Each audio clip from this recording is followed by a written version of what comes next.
Happy Thanksgiving, Merry Christmas, Happy New Year, Happy Black History Month, Happy Valentine's Day, and thanks for joining me on my living room floor. I apologize for the hiatus, and I want to thank everyone for supporting me in my videos. And of course, if you have any suggestions on any future video topics, feel free to comment down below. And without further ado, let's get right to it. So lately I've been following the headlines, and I've come to conclude that Black History Month was crazy. The Jussie Smollett case, to the Michael Jackson case, and even down to the R. Kelly case. It's been chaos.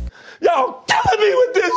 And as unfortunate as these situations are, Black people never get the same liberties as white people. Now, white people, before you turn this off, allow me to explain how various situations are similar, but Black people end up getting the short end of the stick. For example, R. Kelly likes little girls. Disturbing. But what's even more disturbing is the media praising celebrities like Elvis while condemning R. Kelly for the same behavior. Elvis met Priscilla when she was 14 years old, then they eventually got married. How did your parents allow a 14-year-old teenager baby to be with this then superstar of...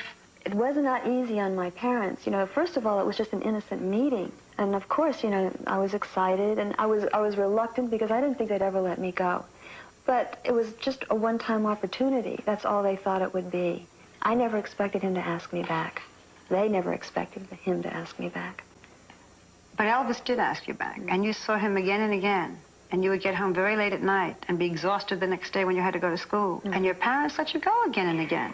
It was a very protective relationship from the very beginning. I don't know what it was about him, but he kind of took me under his arm and nourished me in many ways. You write in your book, you're 14. Elvis would take me into his bedroom, and then we would kiss long, deep, passionate kisses, and his caresses would leave me weak with desire. Yeah? When you had trouble getting up for classes, Elvis gave you Dexedrine. Mm-hmm. First time you'd seen pills. I didn't know what was going on as far as, you know, pills or what they were, sleeping pills. I mean, he gave them to me to be helpful. What do you think attracted a 24-year-old star to a 14-year-old inexperienced? Or am I telling you just as I say that? Is that what attracted him to you? The inexperience, yes. I think Elvis had been around Hollywood already. He had already seen Hollywood, quote-unquote, starlets.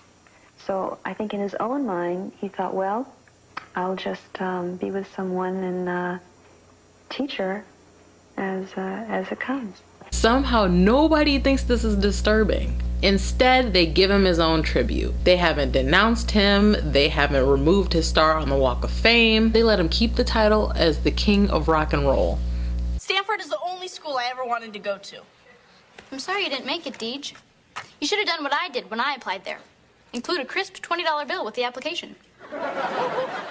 Some of you may already know this, but I specifically wanted to address Aunt Becky with the good hair and this college cheating scandal. For those of you who don't know, Lori Loughlin, Aunt Becky from Full House and the Netflix series Fuller House, and several others may be charged with bribery to get their children into prestigious schools. These parents dropped millions of dollars to make sure that their kids get into prestigious schools. They've gone so far as to photoshopping their faces onto athletes' bodies to prove to these prestigious schools that they are the top athletes. Needless to say, these parents have used their success and their wealth to ensure that these children are ahead of the game. Meanwhile, there are parents that are physically struggling to get their child an education. Tanya McDowell got 12 years for trying to send her 6-year-old son to school even though she was homeless. She was convicted of stealing an education. I just think it's so crazy how people are defending the actions of Aunt Becky while in the same breath condemning people like Tanya, who doesn't have the same resources as Aunt Becky. And let's talk about Kelly Williams, who was convicted of using the wrong residence to get her daughter into a better school district. She was sentenced to 3 years in order to pay up to $30,000 to the school district. These parents only wanted what's best for their children, especially in a world who doesn't present them equal opportunities simply based on the color of their skin. And as for Becca and her friends, their children could have easily gotten into those schools simply off their parents' name and their money. I sure hope that money covered housing, tuition, and books. It doesn't even matter because Beckford's kid, Olivia, decided to go on her social media platforms and let the world know that she did not care about an education.